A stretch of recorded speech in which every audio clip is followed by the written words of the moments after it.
So let me remind you again that the next presentation is about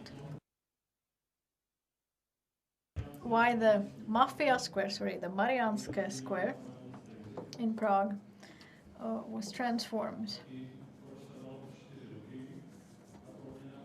Mr. ZUZULA will speak about why it took 4 years for the change to turn from temporary to maybe permanent. Okay, I see Jakub now. So, shall we start? Let's go. Applause pro Jakuba. A big round of applause for JAKUB ZUZULA. Even though there are not many of you here, the floor is yours. Oh, now I have to turn on my iPad, sorry.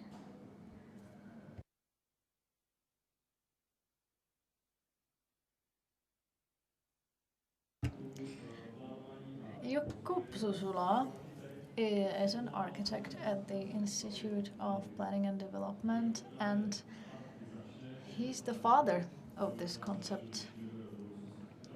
So the floor is yours, Jakub. Thank you very much.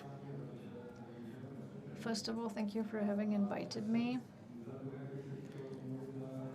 And apologies, Kristina Kočová unfortunately is sick. And she's the person behind the temporary changes. She was the production force behind it. I actually joined the project a bit later. But I hope that the presentation will be good nonetheless. Those of you who are from Prague know where the Mariánské Square is. But if you're international, let me repeat that Mariánské Square is in the heart of Prague's old town. The clicker doesn't seem to work.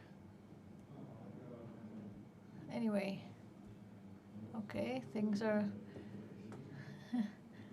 We've been there.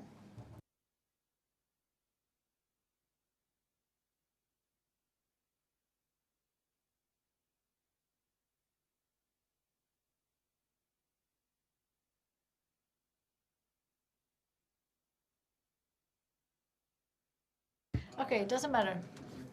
So, the Mariánské Square is very close to Charles Bridge, Old Town Square. It is in the very, very center of Prague. I think it's the Třebíč virus that infected your presentation as well. Try to continue without the PPT and I'll try to fix it. Oh, now it seems to work. Okay. There are important municipal and nationally important buildings on the Mariánské Square, the National Library, the Municipal Library, and the new City Hall. So this is what it looked like before. The square really served mostly as a parking lot. I think that the Deputy Mayor Hřib already said it here, that it used to be called the Mafia Square. As regards the process, we started in 2019. In 2019, we started preparing the temporary alterations of the square. In 2019, we also picked the contractor for the works, the X-Topic studio, and then we prepared the concept study, and we started with the temporary alterations. I think the timeline is pretty clear. I don't think I need to comment on it too much. Today we're in 2023, and we don't have the planning decision documentation approved yet. We do not have the planning decision yet.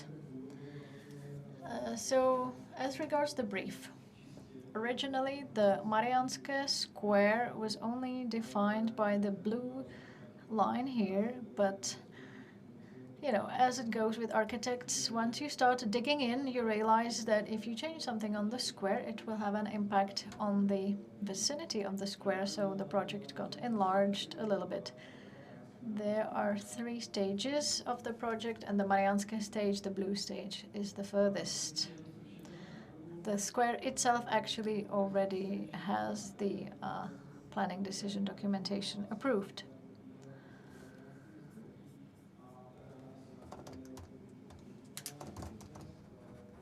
There was a redevelopment of this part that happened at the end of 19th century, which of course impacted the way the square looked later. There was an important church there, and the public space was fragmented and looked very different from what it's like now. Today it looks like this. This is the design, the proposed design. I think that it is very modern, you know, as regards barrier-free access, and you can pass through the square very easily. We would like to have 3 maple trees there, and the paving is also adapted to the fact that it is a historical space with some historical value, and that there's also space for art in public or public art, you know, where the church used to be. This is what it looks like now after the temporary changes.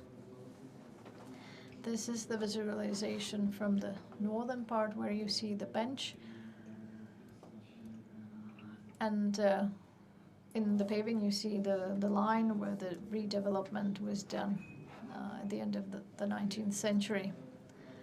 As regards the paving, it really is a long, very long process. Our discussions with the conservationists have been very hard, and as a result of the discussions, we even provided samples of the paving. There's even a small space already paved out, and so, you know, it really takes a long time just to pick the cobblestones. The adaptation started at the end of 2019, and it's still called temporary, even though it's been 4 years. Now Christina was supposed to present, so I'll try to provide the commentary instead. This is another historical picture.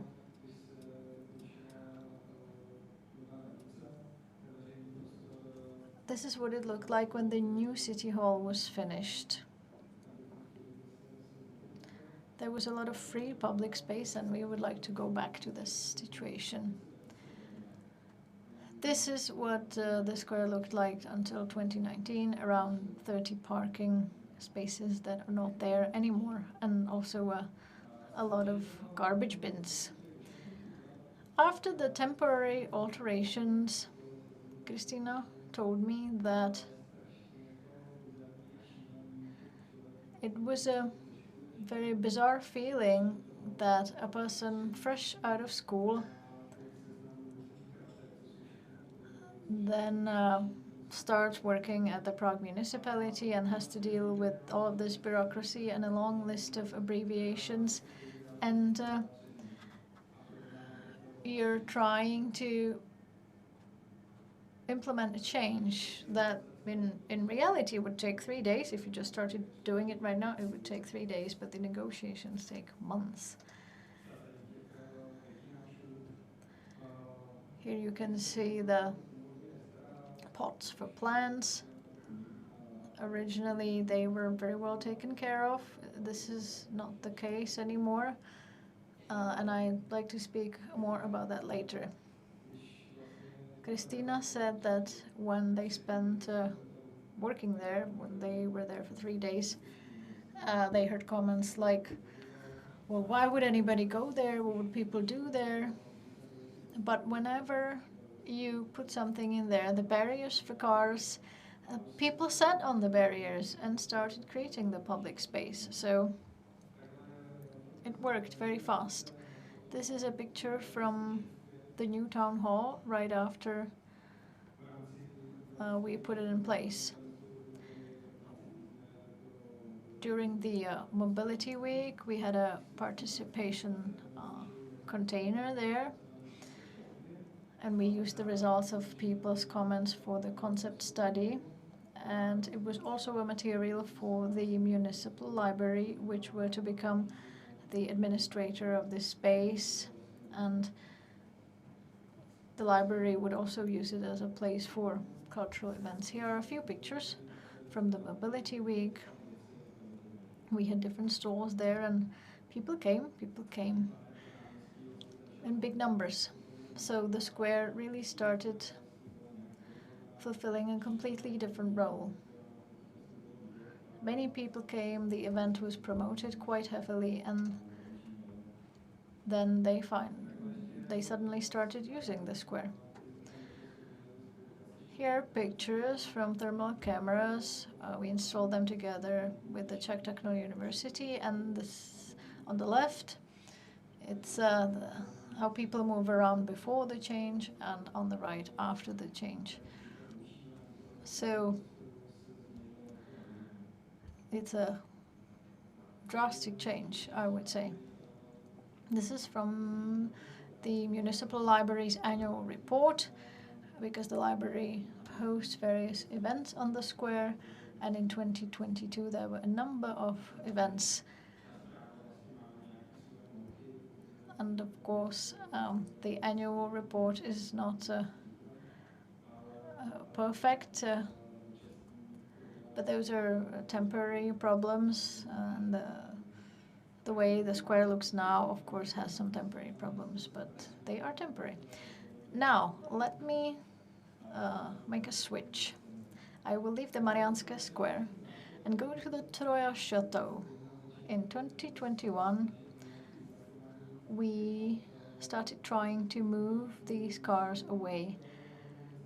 In the Troja Chateau, there is the municipal gallery. It is very close to a bike path, close to the river, and this is what we would like the space to look like in the future. We have a long-term study again.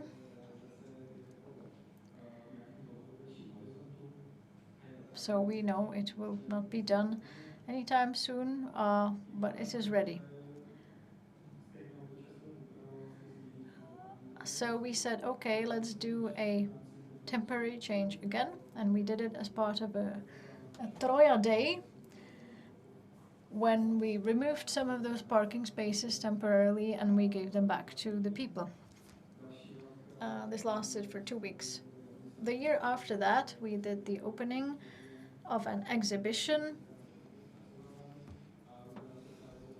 and we exhibited the projects that the Institute for Planning and Development is working on. And you see there's a painting on the ground, and we removed a few barriers, and the whole space was a bit more generous. So this is how the space could work for the visitors of the gardens or the gallery. And in both spaces, in the Mariánské Square and here next to the Troja Chateau, what our aim is with the temporary changes is to find an owner or an administrator, somebody who will take care of it as their own and prevent the area from degrading. And this is a long-term issue.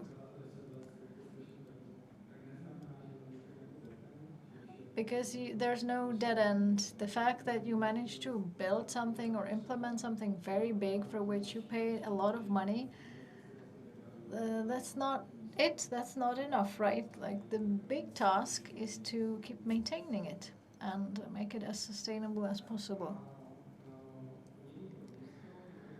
And our program called Art for the City, in cooperation with the National Gallery or the Municipal Gallery, again hosts various programs in front of the chateau.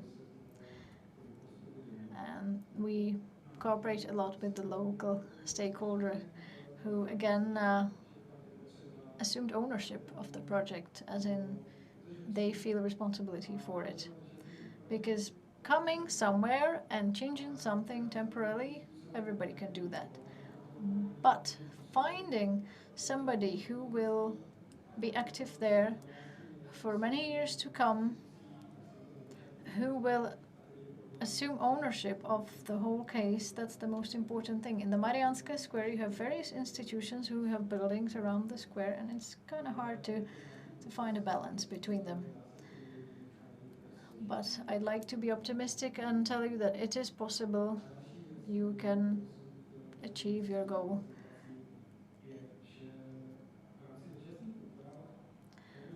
What I'd also like to say is that as part of temporary changes in both locations, we can relatively fast and for very little money, I'm not going to say zero money, but very little money, we can change the functioning of the public space very fast.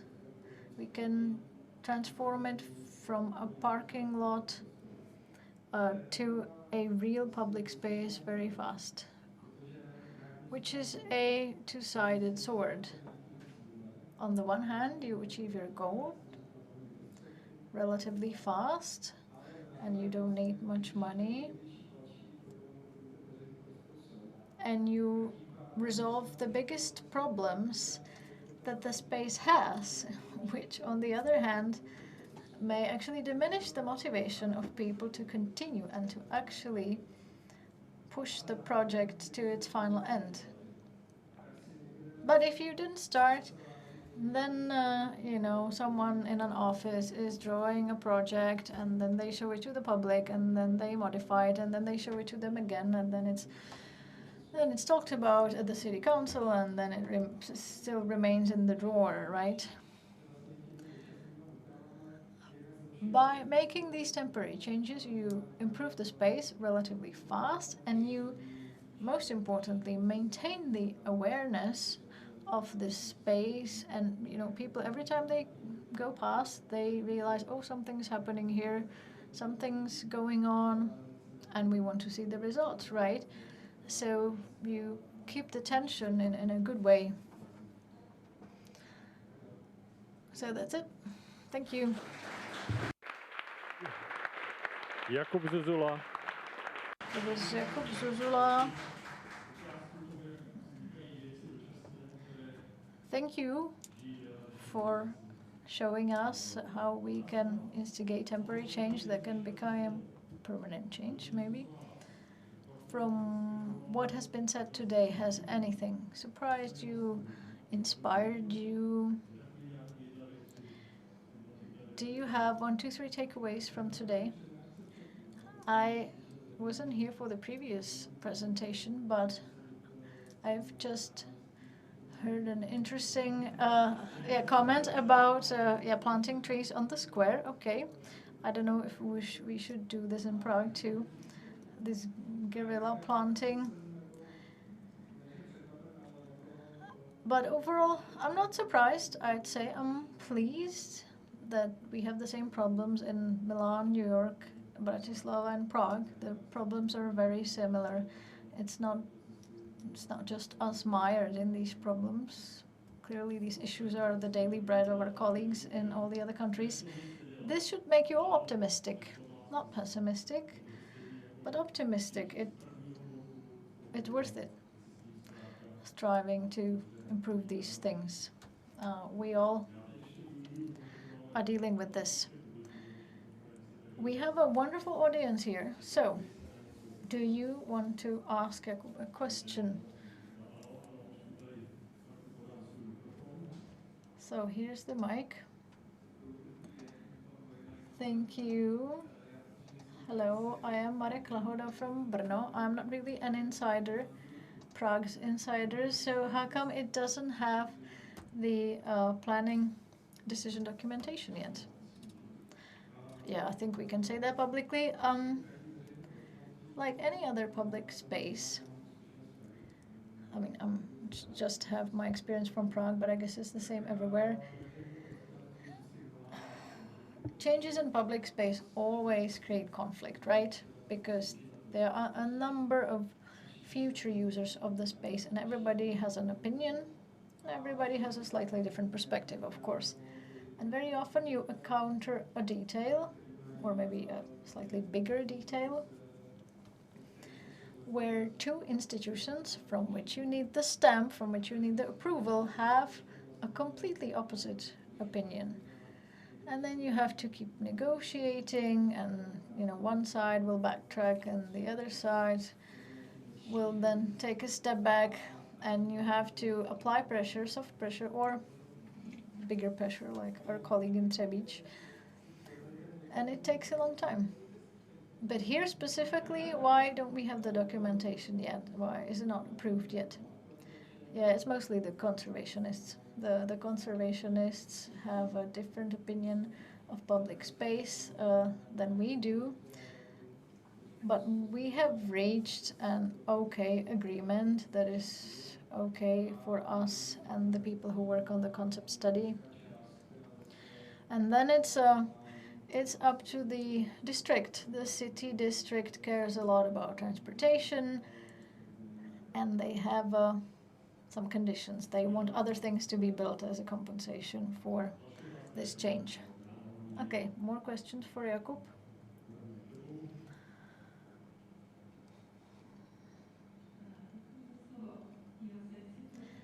Thank you. I have a provocative question.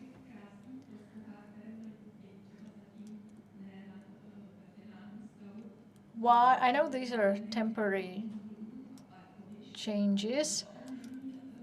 You got rid of the cars, okay, and the parking lot. Why don't we have street furniture on it? From what I saw in other cities or other districts, I don't think it's necessary to put up anything too complicated or many stalls or stands. Just put many chairs there, many tables.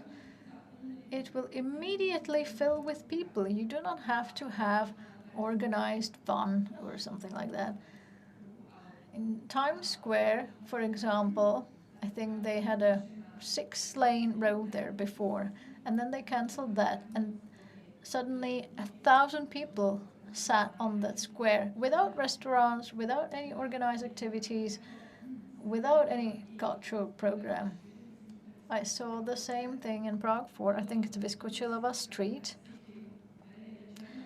It's a city full of offices that is dead at night, but during the day, in front of the mall,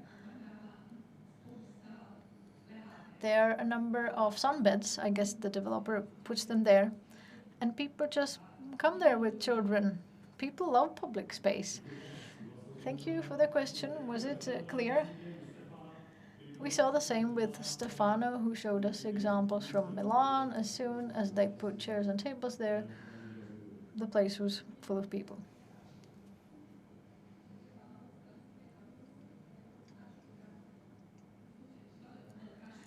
I think it's a pity.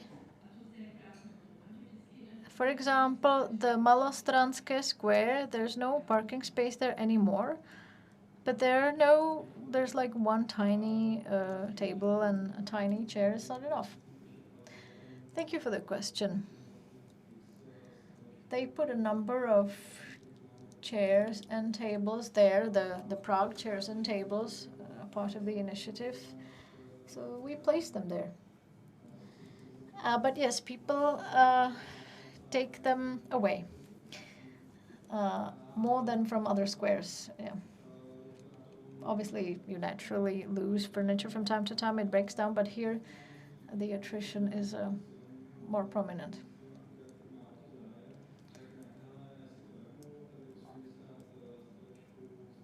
It's important, as I say, to find this strong local partner who will assume ownership and who will say, okay, this is my responsibility. I will take care of the chairs. I will clean them up at night and make sure that they are useful and functional. But the So you need to have this administrator. That is necessary. Otherwise, it's not feasible. And as regards the actual implementation of the big change, we will have tables for sure. But the main concept of the square is to have it as multifunctional as possible. The main area in front of the city hall is empty. And this time I was actually walking out of the city hall and they were building a stage there. So I was excited about that. I think the multifunctionality is a good thing. Of course we can have tables and chairs. They're just not fixed. Some of them maybe will be fixed, but we want it to be multifunctional. That's why it's not all over the place. Thank you for the question and for the answer. If the city wanted to keep the space multifunctional, it clearly was not communicated well because you asked this question. And second, Mike talks about it in the morning. Without maintenance, you can be as creative as you want. Everything is going down. Stefano was talking about it too. The paint will be washed off very soon. And you know, maintaining a big fleet of tables and chairs is a big job. But I think the city could pick up the gauntlet. It would be a nice signal. They would show that they care. Yes, we were originally actually responsible for the Prague Tables and Chairs program. It has been said here already. Today it's Creative Prague, another organization taking care of it. So yes. So good point. Yeah. Okay, one more question. Yes, I'll give you the mic. If you do not have an administrator, a one person responsible for this, it will not be maintained. What about Litomyšl? No, I am not going to give any advice to the capital, but how about Malostranské Square? Why can't you have 20 benches nailed to the ground in Malostranské Square without the administrator, without the person being accountable for it? Like you have billions of crowns on your accounts. Like you don't have a person to take care of the chairs and tables in front of the city hall? Like, sorry? Is that really impossible to defend? I'll just defend Jakub before I'll give him the mic. This is a question for Mr. Hryb, the deputy mayor who left in the morning, or Petr Hlaváček, the second deputy mayor. But anyway, like Marek said, name and shame. Don't be worried. Don't just go ahead. What are the barriers? I must admit, I don't know the context here. I cannot give you a concrete answer, but there's a long story to the street furniture, because we had a competition for a new provider of street furniture. It's taken some time to produce the furniture, and yes, it's not everywhere immediately because we don't have the capacity, financial or personal. Well, it's a nice example of the fact that it doesn't matter how many billions of crowns you have on your accounts. Billions are not sufficient, yeah. Sometimes you cannot have benches with just money. One more question. Unfortunately, we cannot translate the question because the person doesn't have a microphone. Okay, I wouldn't talk about it at all, okay? Not that I don't agree with you. But you either have to do a guerrilla planting or a permanent pressure, permanent shaming of people who are responsible. That's the only thing that works. Anyway, but I wouldn't go into that. Thank you, Jakub, for your last presentation of the day. Thank you to everyone for being here with us.